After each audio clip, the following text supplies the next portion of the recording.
ইফালে বৰাকৰ উন্নয়নত অধিক গুৰুত্ব দিব চৰকাৰে প্ৰতি মাহে দুবাৰকৈ দুই মন্ত্ৰীয়ে 3 দিন বাহৰ পাতিব বৰাকত লোকসেৱা ভৱনত অনুষ্ঠিত কেবিনেট বৈঠকত লোৱা হয় এই সিদ্ধান্ত বড়োলেণ্ড স্বায়ত্তশাসিত পৰিষদৰ উন্নয়নৰ বাবে 401.5 কোটি টকাৰ অনুমোদন কেবিনেটৰ প্ৰধানমন্ত্ৰীৰ জন আৰোগ্য আঁচনি আৰু মুখ্যমন্ত্ৰীৰ জন আৰোগ্য আঁচনিৰ বাবে 375 কোটি টকা মুকলি কৰে চৰকাৰে আঁচনি দুখনে সামৰি ল'ব 66 লাখ পৰিয়ালক আঁচনিৰ অধীনত লাভ কৰিব 5 লাখ টকাৰ স্বাস্থ্য বীমা আসাম কেঞ্চাৰ কেয়াৰ ফাউণ্ডেশ্যনৰ অধীনত নিৰ্মাণ হৈ থকা 7খন হাস্পতালৰ বাবে 200 কোটি টকা মুকলিৰ সিদ্ধান্ত সিএনজি ষ্টেচনত 14% পৰা 5% লৈ ভ্যাট হ্ৰাসৰ সিদ্ধান্ত চৰকাৰৰ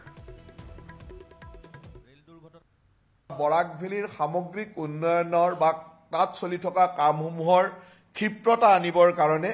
এই ধৰণৰ সিদ্ধান্ত লোৱা হৈছে আৰু প্ৰতি মাহতে দুগৰাকীকৈ মন্ত্ৰীক সেই ধৰণৰ দায়িত্ব দিয়া হৈছে আজিৰ কেবিনেটে 401.50 কোটি টকা 50 লাখ টকাৰ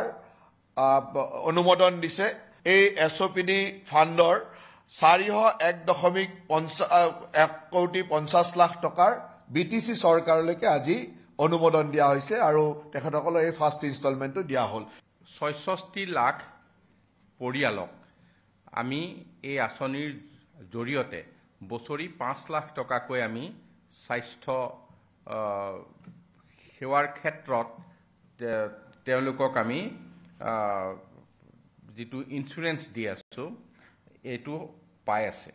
গতিকে এই দুইখন আঁচনিৰ ক্ষেত্ৰত আজি আমাৰ অটল অমৃত সোসাইটিয়ে এই দুইখন আঁচনি অসমত ৰূপায়ণ কৰি আছে আৰু আজি তাৰ বাবে 375 কোটি টকা এই আঁচনিৰ কাৰণে মুকলি কৰি দিয়া হৈছে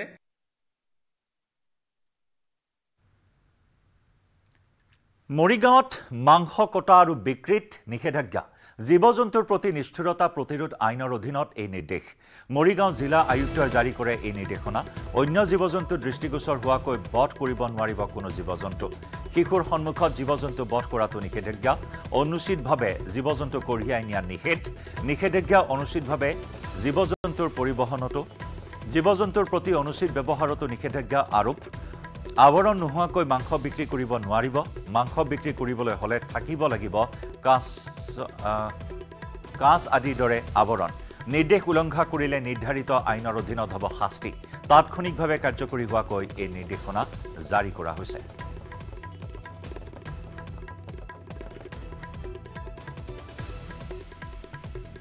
মই ভাবো খাদ্য সুৰক্ষা বিভাগৰ কৰণীয় বহুত আছে আৰু বিশেষকৈ আজিৰ দিনটোত য'ত কৰ্কট ৰোগ তথা নানান ধৰণৰ ভয়াৱহ ৰোগ অকল খাদ্যৰ বাবে আমাৰ সমাজখনত দেখা দিবলৈ ধৰিছে তাত প্ৰতিজন নাগৰিকৰ মই ভাবো এটা অধিকাৰ যে তেওঁলোকে সুৰক্ষিত খাদ্য গ্ৰহণ কৰিবলৈ পায় আৰু তাত আমাৰ জিলা প্ৰশাসনৰ এটা অত্যন্ত গুৰুত্বপূৰ্ণ ভূমিকা আছে আৰু খাদ্য সুৰক্ষা বিভাগ তথা আমাৰ মেজিষ্ট্ৰেটসকল লৈ এই অভিযান জাৰি থাকিব আৰু তাৰ লগতে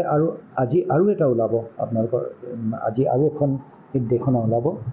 য'ত মৰিগাঁও জিলাৰ চাৰিওপিনে আমাৰ যিসকলে মাংস বিক্ৰী কৰে আপুনি হয়তো দেখিছে যে তেওঁলোকে ছাগলী এটা এনেকৈ ওলমাই ৰাস্তাৰ কাষত থৈ দিয়ে বা মুৰ্গী বা হাঁহ কটাৰ পিছত ছাল এৰুৱাই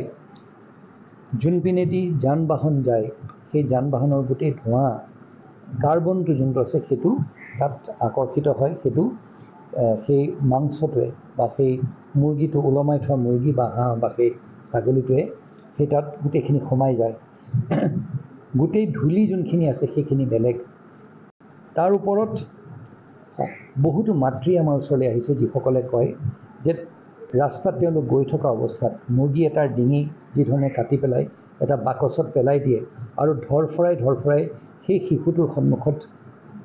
মুৰ্গীটোৱে যেনেকৈ মৃত্যু হয় সেই বস্তুটো সেই তেনেধৰণৰ কামবোৰ এখন সভ্য সমাজে কেতিয়াও কৰিব নাপায় আজি তাৰ বাবে আৰু এটা নিৰ্দেশনা মৰিগাঁও জিলাত জাৰি হৈছে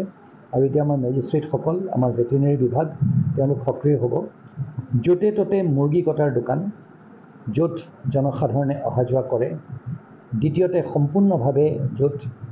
এনেধৰণৰ আমি স্লটাৰ হাউচ বুলি কওঁ যোনটো অসম চৰকাৰৰ এখন নিয়মাৱলী আছে যোনখন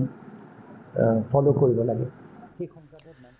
মৰিগাঁও জিলা আয়ুক্ত দেৱাশিষ শৰ্মাৰ এই নিৰ্দেশনা মাংস কটা আৰু বিক্ৰীক লৈ ইয়াক লৈ কেনেকুৱা প্ৰতিক্ৰিয়াৰ সৃষ্টি হৈছে বা এই নিৰ্দেশনা কেনেদৰে আদৰিছে সেয়া আমি জানিম। সংযুক্ত হৈছোঁ মৰিগাঁৱৰ পৰা আমাৰ সাংবাদিক পৱনজ্যোতি ডেকাৰ সৈতে। পৱন, আপুনি নিশ্চয় বজাৰত এই মুহূৰ্তত উপস্থিত আছে। মৰিগাঁও জিলা আয়ুক্তগৰাকীৰ এই নিৰ্দেশনা কেনেদৰে আদৰিছে মাংস বিক্ৰেতাসকলে? নিশ্চয়কৈ জয়ন্ত, এটা কথা ক'ব লাগিব, যোৱাকালি মৰিগাঁৱৰ আয়ুক্ত দেৱাশিষ শৰ্মাই এক নিৰ্দেশনা জাৰি কৰিছে যাতে যিসমূহ খাদ্যত ব্যৱহৃত মাংস, সেই মাংসসমূহ যাতে ভালকৈ কাটে বা ভালকৈ বিক্ৰী কৰে তাৰ বাবে নিৰ্দেশনা জাৰি কৰিছে। আৰু এই নিৰ্দেশনাৰ পিছতে আচলতে যিসকল বিক্ৰেতা তেখেতসকলে যিসমূহ সাৱধানতাসমূহ অৱলম্বন কৰিছে নাই তাৰ বাবে আমি আচলতে বজাৰলৈ আহিছিলোঁ। আমি দৃশ্য দেখাবলৈ চেষ্টা কৰিছোঁ। আচলতে এনেদৰে যিসমূহ ছাগলী, এই ছাগলীসমূহ ইয়ালৈ আনিছে, আনি ইয়াৰ পিছত আচলতে এই ছাগলীসমূহক মাংসলৈ ৰূপান্তৰিত কৰিব আৰু এনেধৰণৰ যি প্ৰক্ৰিয়া, এই প্ৰক্ৰিয়াত বিভিন্ন ধৰণৰ সুৰক্ষামূলক ব্যৱস্থা গ্ৰহণ কৰাৰ বাবে আয়ুক্তগৰাকীয়ে অনুৰোধ জনাইছিল। আৰু এই যি নিৰ্দেশনা জাৰি কৰিছিলে, নিৰ্দেশনা জাৰিৰ পিছতে যিসকল বিক্ৰেতা তেখেতসকলেও কিছু সাৱধানতা অৱলম্বন কৰা দেখা গৈছে। এজন বিক্ৰেতা আছে গুডু, মৰিগাঁৱৰ চিৰ পৰিচিত গুডুৰ পৰা জানিম কেনেকুৱা ডিচি ছাৰে যে কালি এটা নিৰ্দেশনা জাৰি কৰিছে, তাৰপিছত কি ব্যৱস্থা গ্ৰহণ কৰিছে আপোনালোকে? আমিতো একদম ভাল মাংস একদম কাটি পেলাই বেচি আছোঁ। কোনো কাষ্টমাৰ কমপ্লেইন নাই। ধুনীয়াকৈ আমি ডেইলি কাটো, ডেইলি বেচোঁ আৰু খাহী পঠাই কাটো আমি।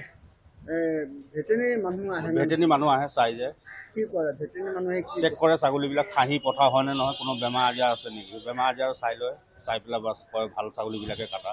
দিনটোত কেইবাৰ আহে? দুবাৰ আহে দিনটোত, ৰাতিপুৱা এবাৰ আহে, আকৌ 2টা বাজি এবাৰ আহে। নিশ্চয়কৈ আচলতে তেখেতে জনাইছে আচলতে আৱৰণেৰে ঢাকি ৰাখিব লাগিব, কাঁচৰ ব্যৱস্থা থাকিব লাগিব বিপণীসমূহত। সেইসমূহ দিশ কেনেদৰে চোৱা হৈছে, সেইসমূহ আছেনে নাই এই দোকানসমূহত? নিশ্চয়কৈ জয়ন্ত, এটা কথা ক'ব লাগিব, আচলতে নিৰ্দেশনাটো যোৱাকালি আবেলি আচলতে ঘোষণা কৰিছে আৰু তাৰপিছতে তাৎক্ষণিকভাৱে যিসকল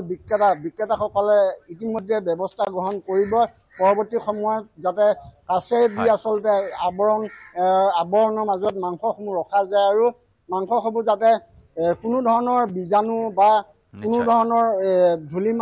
ধূলি মাকতি পৰিব নোৱাৰে তাৰ ব্যৱস্থা নিশ্চয়কৈ গ্ৰহণ কৰিব। কিন্তু বৰ্তমান সময়ত আচলতে তেনেধৰণৰ কাছৰ ব্যৱস্থা কৰা পৰিলক্ষিত হোৱা নাই। জয়ন্ত,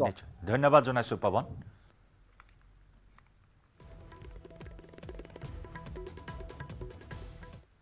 গুড মৰ্নিং 18ত পুনৰ আগবঢ়াইছোঁ টপ হেডলাইনছ।